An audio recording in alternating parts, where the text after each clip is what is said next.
One of the most affordable, rugged and loved dive watches today that's available is the Seiko SKX007. There's a lot of information out there on this model. Let's have a quick look at some of the sites and blogs. What's it all about? Great pictures on this side of the watch on brown leather. Also has a YouTube clip. Breaks it down into the case, the dial, the bracelet, the movement, and at the end, the competition. Go to this site just to see how cool it looks on a leather strap. Watch You Seek, Watch Forums.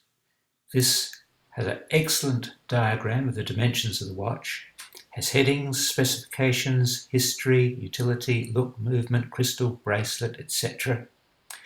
Very practical, matter-of-fact site with lots of links under the heading All Watch Enthusiasts. Tick, tick, tick, tick. Again, a site that breaks the description down to case, crystal, bezel, dial and hands. Nice clean layout. Importantly, at the end it gives a breakdown of each of the parts of the watch and a score out of 10. And yeah, I have to confess, I like this a lot. Monochrome. This has some great pictures of the SKX as a dive watch near water rather than on the executive desk.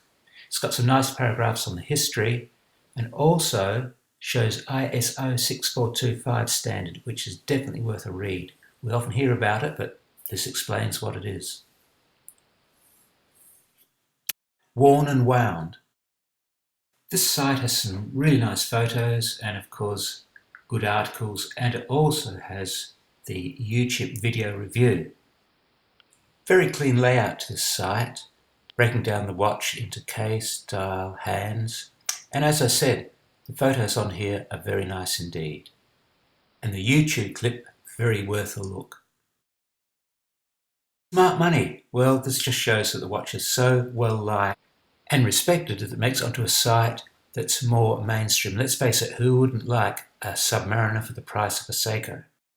GMT-5, a great YouTube video that starts off with the history, a bit of the development of the watch, and then a review of the watch, giving you a comprehensive and well-informed view. Indeed, there are quite a lot of YouTube videos on this watch, all worth a look to gain knowledge. Now, this particular watch, along with a lot of Seiko divers, has the 7S26 movement. Here's an article by John Davis that really shows you this movement, clear description, everything you'd ever want to know about this movement. One of Seiko's most reliable and rugged movements. The Seiko Divers reference, to just have a look at the development of Seiko Divers, all the different watches, and then of course coming up to the 7S26 movement model, which includes the SKX007. Next, this watch is so popular because it can be modded. There's a lot of aftermarket dials, hands, bezels that can be bought for this. And there's a lot of sites out there again showing different mods that can be done. The 173, the 007 with batten markers rather than round. The 013, again the 007 but smaller diameter. And of course, it doesn't have to come in black. There's the Pepsi dial and variations of it. Obviously, there's some fantastic blogs and sites that I haven't mentioned, and I apologise for that. But if there's any that you find that you think are worthwhile, please enter them in the comments below so that everyone can have a look.